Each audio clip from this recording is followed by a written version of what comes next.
Bill number 7 of 2025. Witness, you may introduce yourself to allow the committee to address you accordingly. Thank you very much, Chairperson, and thank you for inviting us. Good morning, distinguished honorable members of parliament. My name is David Mvula. I'm the executive director for Common Grounds Network. My name is Shadrick Zulu, Common Grounds research assistant. Thank you. Witness, honorable members, starting with the members on my right. Good morning, our witness. I'm Jacqueline Sabao, Member of Parliament for Jugankata constituency. I'm the Vice Chairperson of this select committee. Thank you. Thank you, Chair. Witness, good morning. My name is Simon Banda, Member of Parliament for Petauke Central. I'm also a member of this committee. Thank you. Good afternoon. I'm Stanley Kakobo, representing Kapirimposhi constituency.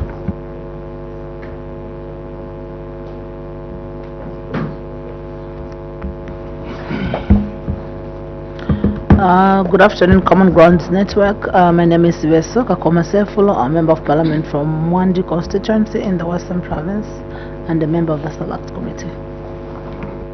Thank you, Chair. My name is Nkombo, Gary Nkombo, representing Mazabuka Central constituency and also a member of this committee. Thank you, Chair, and welcome witness George Kasavira Kandafura, MP Serenje. Thank you.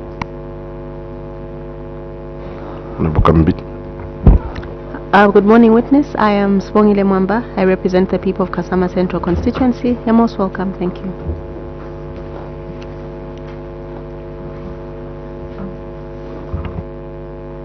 Thank you very much, Chairperson, and good morning, witness. My name is Brian Kambita, Member of Parliament for Zambezi East constituency in Northwestern Province, appointed to be a member of the Select Committee. Thank you, witness. Mishek Mutetwa Nyambose. I'm the MP for Chasefu constituency, a member of this committee. Good morning, or it's afternoon. Good afternoon, witness. My name is Muvita Anakoka, Member of Parliament for Luena constituency in Western Province. Thank you. Good morning, Common Grounds, or good afternoon, Common Grounds Network. Mungandu Davison is my name. I represent very good and humble people of Chama South constituency in Eastern Province. Samaka Newton Milunga. Secretary. Thank you, Chair. Good afternoon, Common Grounds. My name is Sanford Mwinde from the Office of the Clerk. Thank you. Permanent witness. Thank you, Chair. Good morning, witness. My name is David Mwengwe. I'm with Chawezi Chirwa. We are parliamentary counsel from the Ministry of Justice and we are permanent witnesses to this committee. Thank you. Thank you very much. Common Grounds, you are guided to make your submission, and before you do that, I'd like to take this opportunity to confer you with Cap 12, which provides you with the immunity that members of parliament enjoy from prosecution for what they say on the floor of the house, and that you're guided not to willfully mislead this committee, or the reverse applies. Common Grounds, you may make your submission focusing on the salient features, specifically your comments on the clauses proposed as amendments in Constitutional Amendment Bill number 7 of 2025. You may proceed. Thank you very much, Chair. First and foremost, just before I dive into the specific of my presentation, I would want to just give a bit of background that Common Grounds Network, and through myself, I have been part and parcel of 4 constitutional review. I started participating in the constitutional making process, dating back from the time of the National Constitutional Conference. So the National Constitutional Conference, that was my first time I attended such conversation on constitutional reforms. Thereafter, I did participate in the technical committee drafting the Zambian constitution, which has brought about the current constitution, which is in force. I did participate in the National Dialogue Forum as a member of the civil society even at that time, and we submitted to the technical committee on constitution amendments just recently. So I'm very conversant with the issues of constitutional reforms and the content of what Bill 7 has to provide. First and foremost, I would want to say it clearly that Common Grounds Network support Bill 7, because we support it because it does two things. We support Bill 7 because it enhances human rights.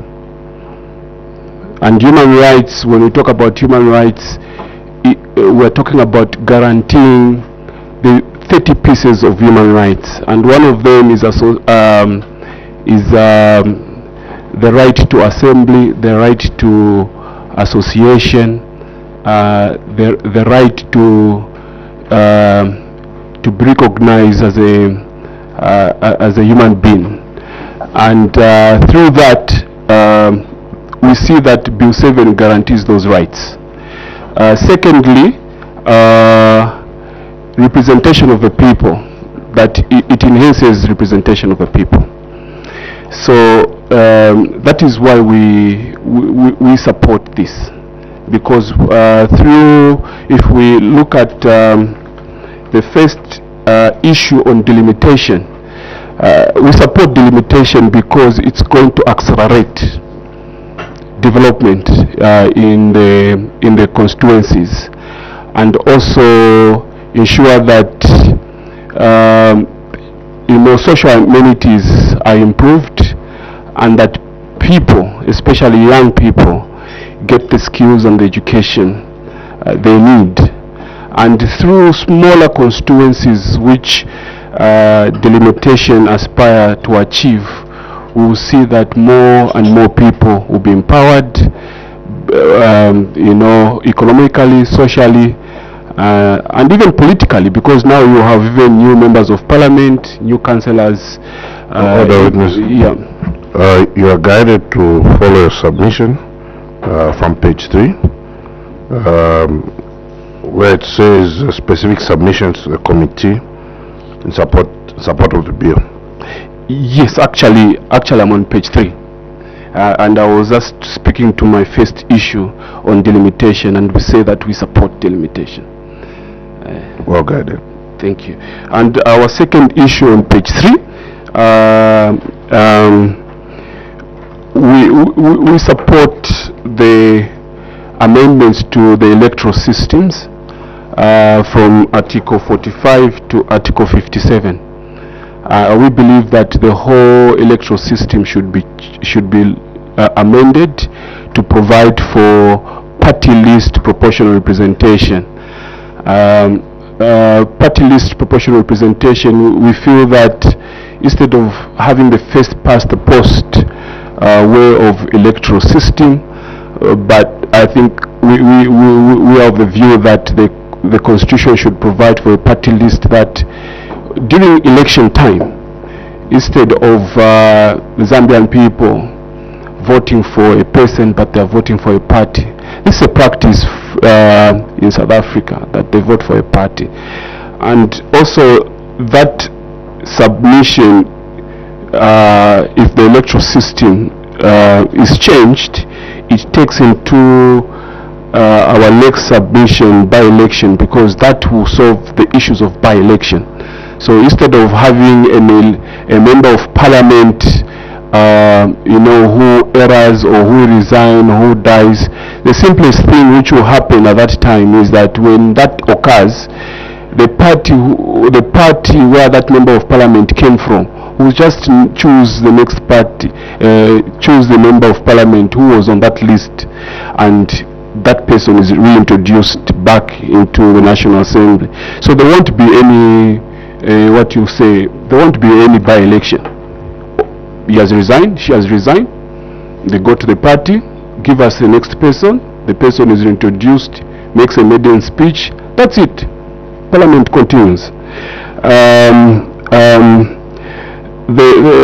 nomination of members of parliament, we support this, because what we are saying is that those who are left out from the proportional representation, and where we are seeking balance of gender equity, the president might appoint the number of X number of members of parliament, which yourselves as members of parliament have to agree how many members of parliament should the president appoint. So it is encompassing upon yourselves to as you go into the house to agree in terms of how many nominated members of parliament, to ensure that there's gender balance. But also we are saying that there are those minority groups, such as the Benism group, who have not been spoken about in the proportional representation. They need to be represented. So because when you say persons with disability, it's a wide group of people. So you might be focusing on one particular persons with disability, leaving out the other. So this nominated member of parliament, the president now chooses to say, that group is not represented, let me choose from, so that those can come to parliament. I think when you talk about fresh nomination, I think it has been covered on the issues to do with by-election. I think we'll leave it at that. One of the things we need to speak on is the transitional period. We believe that transitional period, when parliament has been dissolved, I don't think parliament should be dissolved, because it's a security issue. One, when there's a state of emergency, or the declaration, or the president has to make a declaration of war. Honorable Gary Nkombo has been a minister before. He knows that for cabinet to have a quorum is the president and one minister. Well, how will the president call cabinet, so that the president can consult cabinet before he gets to inform parliament, so that with that conversation with parliament, then a declaration of war can be effected. But you find that parliament is not in session, it has been dissolved, cabinet has been dissolved. So we feel that we feel that actually it's Article 20. Actually it's Article 20. If it's not Article 20, it's Article 19 of the Constitution, which talks about declaration of war. But we're missing these things. So we feel that the ministers and parliament should hand over to the new members of parliament, should hand over to the new ministers when the new government is put in place. So there should be some sort of handover. The way the president hands over to the next president, to the president-elect, this should be effected to everyone else who is in the elective position. Presidential petition, we support this with a minor amendment that it should read 14 calendar days, not 14 days, because what is the interpretation with 14 days? So we are of the view that it should be 14 calendar days, being specific. providing we support the inclusion of secretary to the Attorney General, that the Attorney General, like we have said in the transitional period, that the Attorney General should also hand over power to his office. This is both the Attorney General and Solicitor General, that they should hand over their office to the next Solicitor General and Attorney General when the new government is put in place. On Secretary to the Cabinet, we are saying that this should be maintained, because you need somebody who is with vast experience. 5 years, I think it is not a good time for one to be Secretary to the Cabinet, because that person really has to have a certain time frame in which they have been serving in the public sector, and we feel that 10 years is sufficient for one to be chosen. So we are of the view that this should be maintained in the Constitution as it is. Just on issues of the definition of youth, children, we feel that youth is anyone, or a child is anyone below the age group of 18 and below, and youth is anyone who is between the 18 and 35.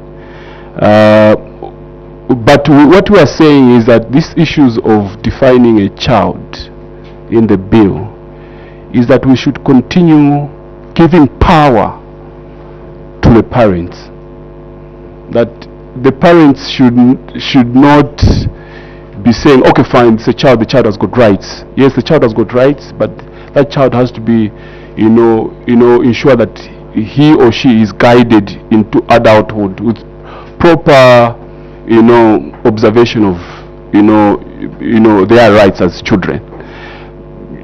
Removing parents' guidance or parental guidance, I think it is a huge concern, and that should be safeguarded at all cost. I know why this question is being asked in the bill.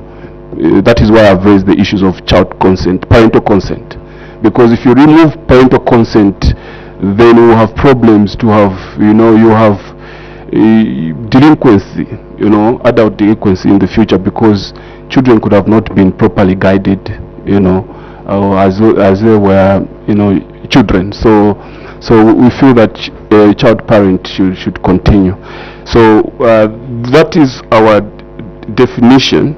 Although when we talk about incidentals, the last point, we are of the view that this issue of having grade 12 should be done away with. It should be done away with in the Constitution. Those should be in subsidiary law, maybe in the political parties bill.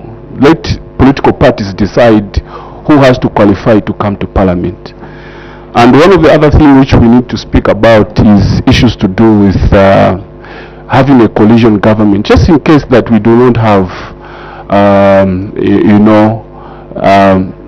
winner at a presidential election. What happens then? And we have got a rerun has been done, another rerun has been done, and there's no ultimate winner. How do we settle for that? So we feel that coalition government should be provided. Order witness, you must speak to the amendments, not our mandate is within the amendments, not to add proposed amendments. So you are guided to be within the framework of the amendments being considered under Constitutional Amendment Bill number 7 of 2025. Yes, and if you look at the bill, Chair, there's incidentals. Unless Minister of Justice, since there's somebody from Minister of Justice can be guided, there's incidentals to this proposed bill. So that means that we can speak about, apart from what we have spoken about, we can speak about any other issue.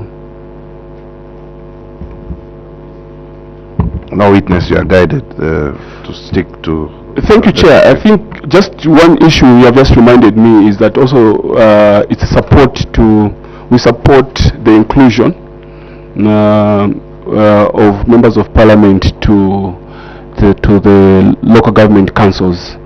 The reason why we support that is that in the spirit of decentralization is that the money is now from there's devolution. So that means that all money is now going to the local councils, and local councils are the ones in charge of development. And it will be important to see members of parliament sitting there, because I believe the people always ask to say, well, there's no development in our constituency, there's nothing the members of parliament are doing. But hardly do people know that even the councils make laws. And they just don't make laws, they even implement development on the ground. So having members of parliament in those councils, it gives them that leverage to also participate, okay, in terms of development works which are happening in their constituencies. So we fully support members of parliament to be in the council chamber. And any other stakeholders who this select committee will recommend that they should be included to be members of the local council. Chairperson, sufficiently I submit the submission from my organization. Thank you. Unless there are questions, I'll be gladly to respond. Witness, I see your passion on this issue. Nonetheless, members, that's the submission from Common Grounds Network. If there are any matters of clarification, a witness may be engaged.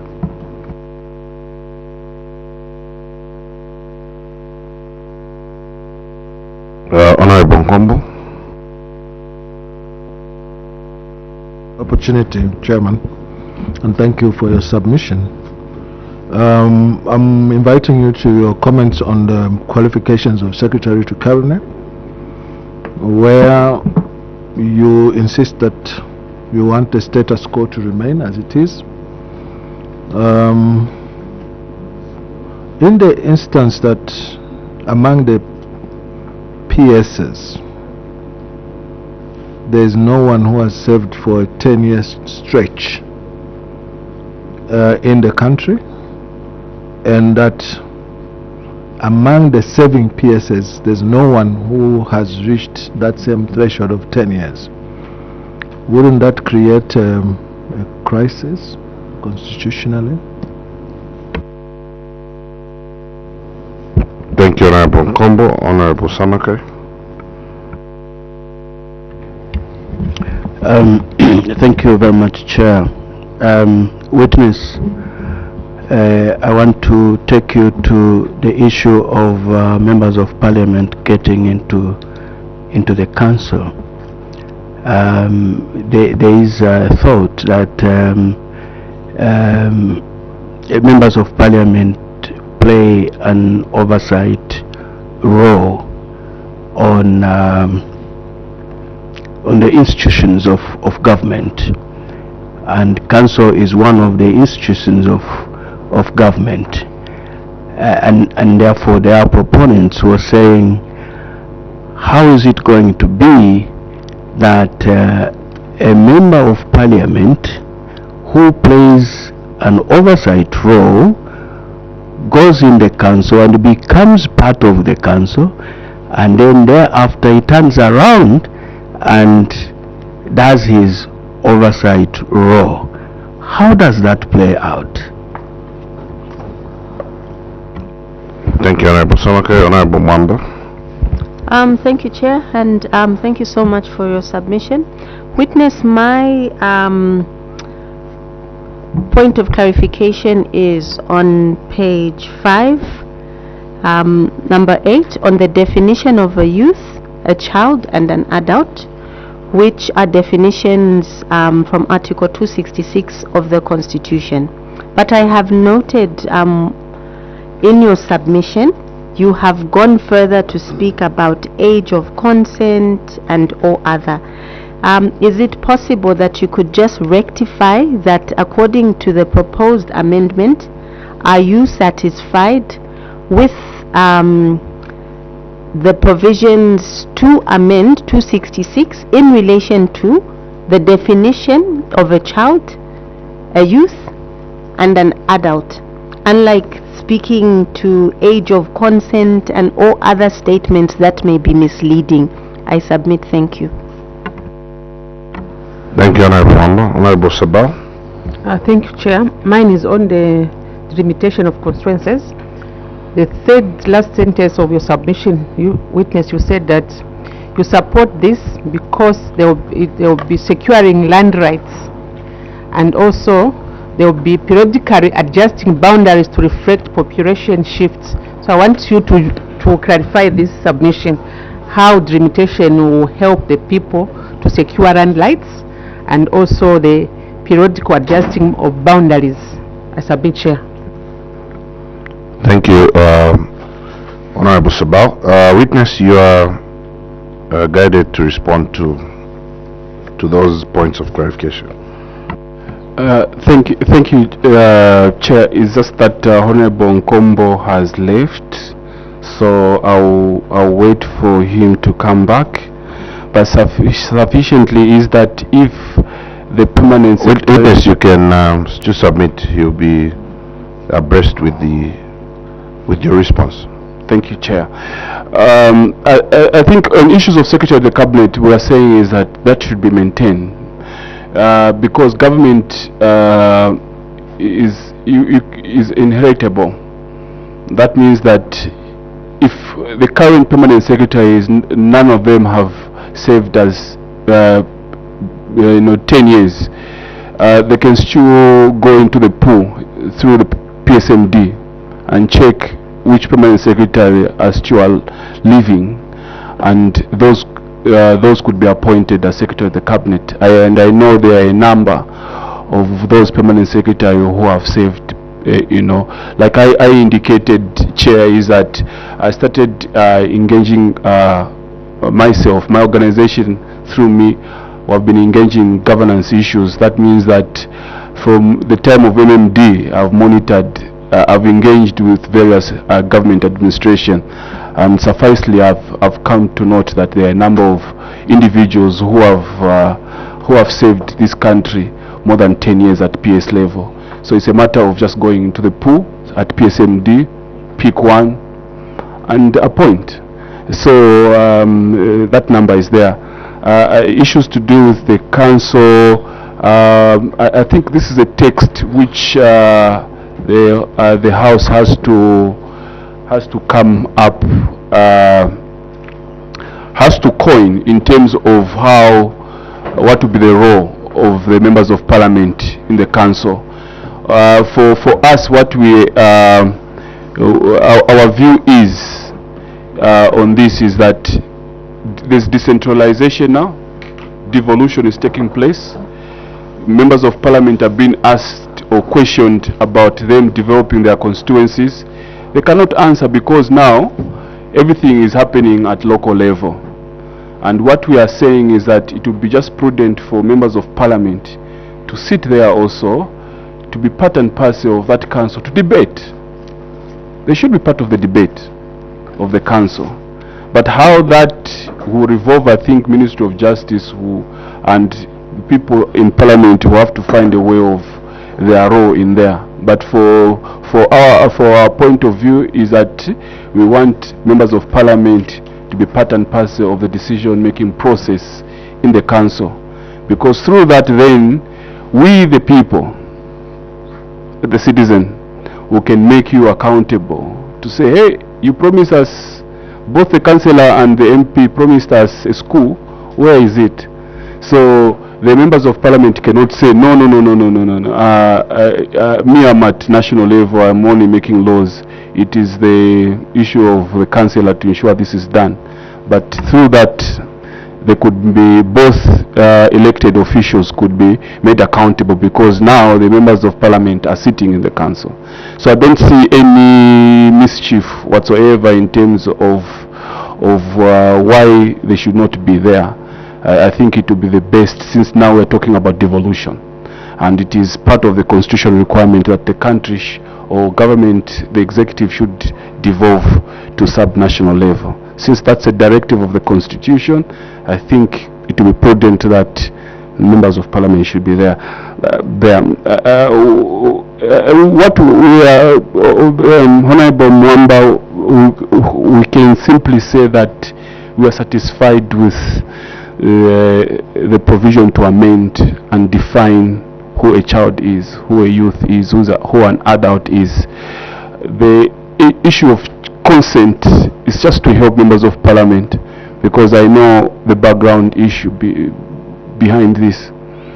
That is why I've said parental guidance should always be guaranteed. It's a human right for parents to give guidance to their children. As you go along in this process before parliament is dissolved, you remember why I'm bringing in this issue. On delimitation, we say yes. It is a right. It is a right of yes. We are saying there Point of order, Chair. Chair, the witness on the floor of the House has dragged members of parliament into his submission. Yet, you are meant to stick to your submission, respond to questions, because we are not aware of the insinuations that you have stated on the floor to say that members of parliament are aware. Could you please retract your statement that has now compromised the situation of members of parliament being aware of the issue of age of consent when we are not aware? I submit, Chair. Thank you, Honorable Member. Witness, you are guided. We are not dealing with the Bill of Rights. The 13 clauses have got nothing to do with the Bill of Rights. You are therefore guided accordingly. Chair, I retract that statement. Thank you.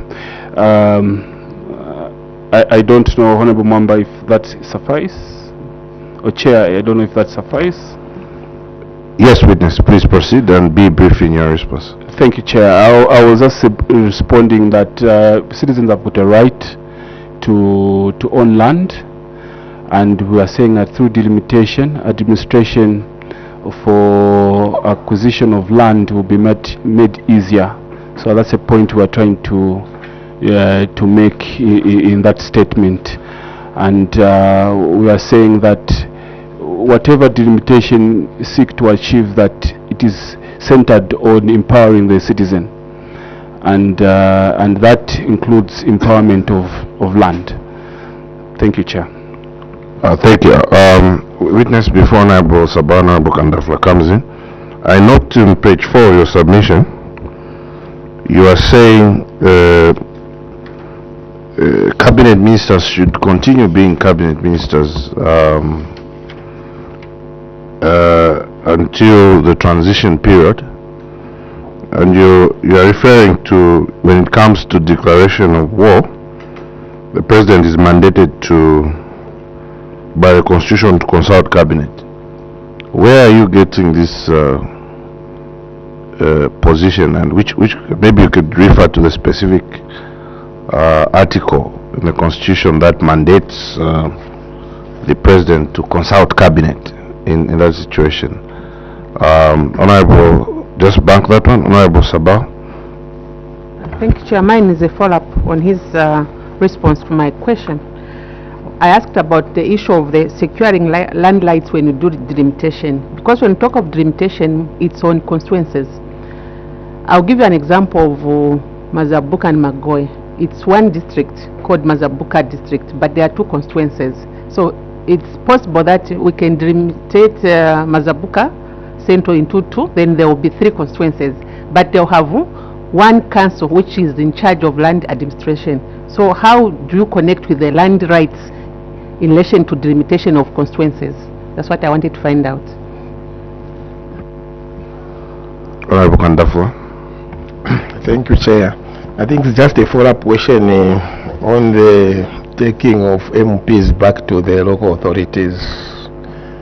Witness, when you look at the functions of the MP, they do registration, they do oversight, and then if they were to go to the council and they start doing all those other things, until seeing some conflict of interest, because it's like right there, unless you are telling me that I've got a jacket, then I've got a shirt and a vest. When I go there, probably I remove a jacket and a shirt, I remain with a vest. Otherwise, if I go with the whole lot, then it's like I will just be doing something beyond. Thank you. Witness, you may proceed to respond.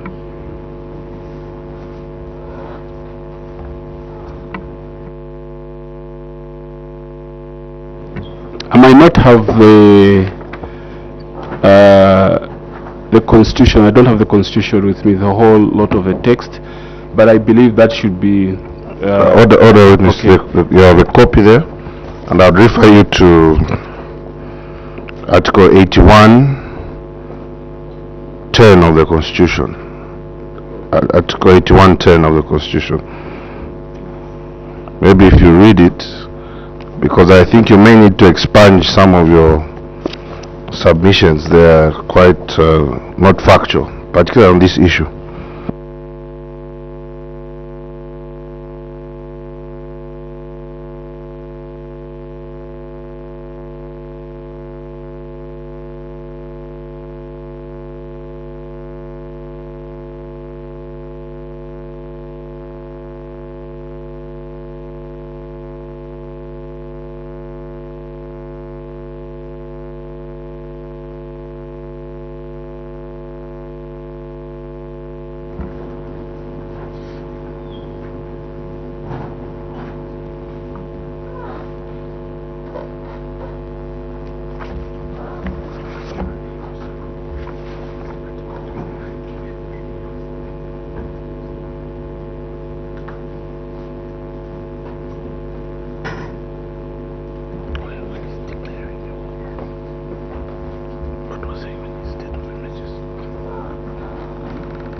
Honorable Combo. Thank you, Chair. Chair, I seek your indulgence that due to brevity of time, I think you have just schooled the witness about the statement he gave, so it would be nice for him to just retract that bit so that we can continue with business. Witness, you can proceed and attend to other questions, but you may need to retract some of that in your submission.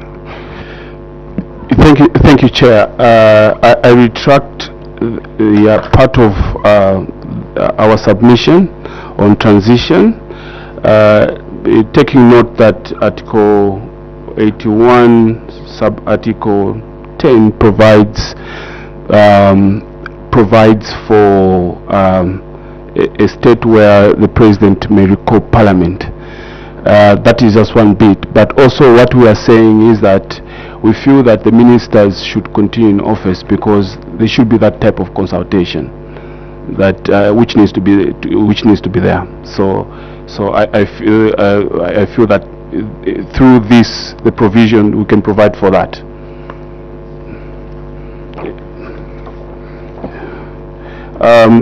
I think there was a question again on land, that delimitation, that's what delimitation is all about. Delimitation is about empowerment. It's about you delimitate so that the benefits of delimitation, when there's a member of parliament or councillors, the benefit of that is that there should be economic empowerment.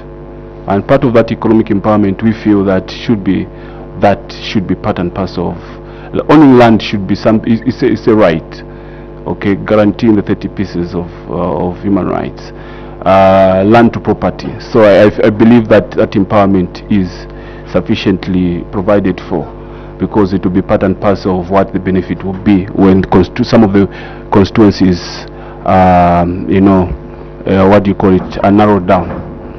the way we are talking about CDF, there can be a pronouncement in the CDF in 2027 that some of these should, those who have been empowered with land, they can able to develop land through agriculture and so on and so forth. So I believe that delimitation also empowers, bring about such an empowerment. Yes, you're talking about MPs in councils. We feel that it's a good thing. Let them go into the councils because development is happening now at local level because as directed by the constitution that central government should be order. Yeah, you already attended to that. Yeah, there was a follow-up question. Okay. Again, So for the avoidance of repetition. Okay. So witness, we thank you for your submission before this committee. The committee has taken note of your submission, and at this time would like to lift that immunity that was bestowed on you to allow you to continue enjoying the greater immunity that you already enjoy. And witness, we wish you well. Thank you. Thank you, Chair, and thank you for calling upon us.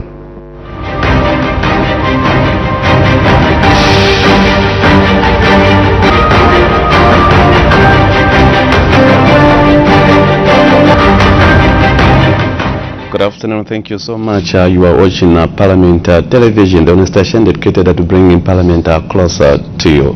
Now take over controls from Tazapir, who's been here from 9 or about 10, there's somewhere there. I am Joe Agatam, and of course our sign language interpreters, Chola Kaoma and Johnson Manda. Remember the select committee which was appointed to scrutinize the Constitution of Zambia Amendment Bill National Assembly number 7 of 2025 bill is sitting to receive submissions from various stakeholders, and the committee did just receive submissions from Common Fund Network, and thereafter, before that, the committee also received submissions from National Council for Students Union, the National Institute for Public Administration School of Law, and I also do expect the committee to receive submissions from Consortium of Civil Society Organizations for Good Governance and Constitutionalism. Now we take a look at some of the objects of this bill, which is National Assembly Bill number 7 of 2025. The first one is to revise the composition of the National Assembly to provide for the increase in the number of constituency-based seats from 156 to 211 to actualize the delimitation report by the Electoral Commission. Revise the electoral system for election to the National Assembly to provide for a mixed member proportional representation electoral system to guarantee the representation of women. Also to revise the provision relating to filing of fresh nominations on a resignation of a candidate. Revise the provision relating to by-elections. Revise the number of nominated members of parliament. Harmonize the term of parliament and council to achieve a 5-year term. Provide a vacancy in the office of minister, provincial minister, 90 days before general elections. Remove the 2-term limit for office of mayor and council chairperson. Revise the composition of council to include members of parliament holding constituency-based seats. The other objective is revise the qualification for appointments to the office secretary of the cabinet. Provide for the Attorney General and Solicitor General to continue in office after general elections until new office bearers are appointed. Revise the definition over the words child and adult. Provide for clarity on the period within which an election petition shall be concluded, and provide for matters connected with or incidental to the foregoing. So those are some of the objectives of the Constitution of Zambia Amendment Bill, National Assembly Bill number 7 of 2025. Continue watching Parliament TV. We'll be back soon.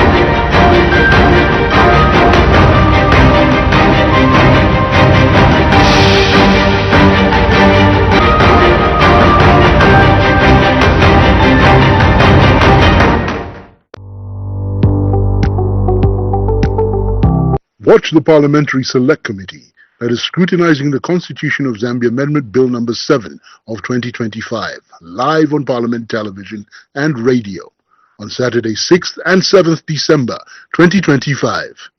Stay informed and engaged with the legislative process on Parliament Radio, DSTV Channel 272, GoTV